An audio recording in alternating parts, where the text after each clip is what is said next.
talagang pag pubunutin na yung Team Alab, naka-abante na isa kong paa. Kaya sobrang saya ko, puro nagulat ako nung araw. Ito ba yung hurado para sa'yo? Sobrang saya kasi napatuyo ko pa si Hurado Ogie Alcacid.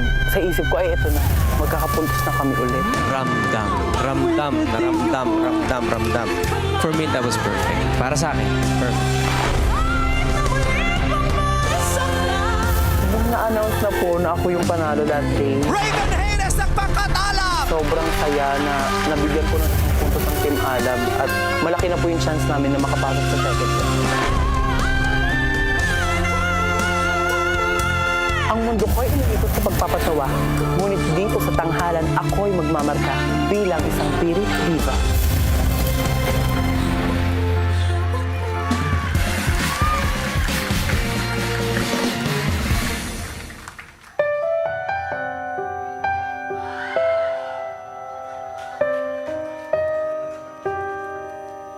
Bakit hindi mo maramdaman?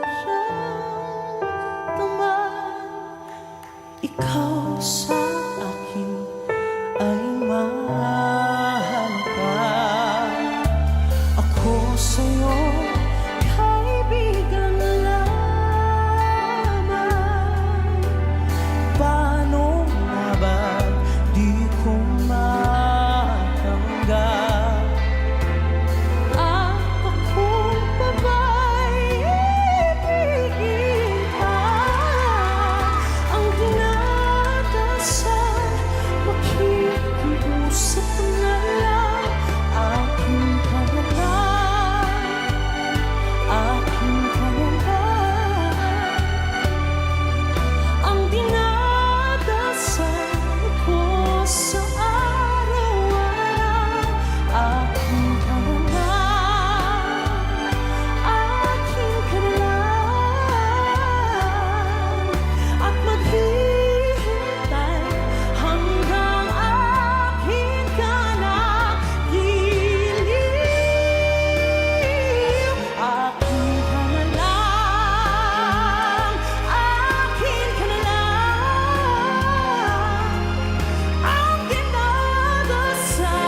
Raven Harris mula sa Pangkatalab. Grabe! Nag-standing ovation. Hurado Lani at Hurado Ogie para sa'yo. Proud na proud. Umiiyak pa si Ogie.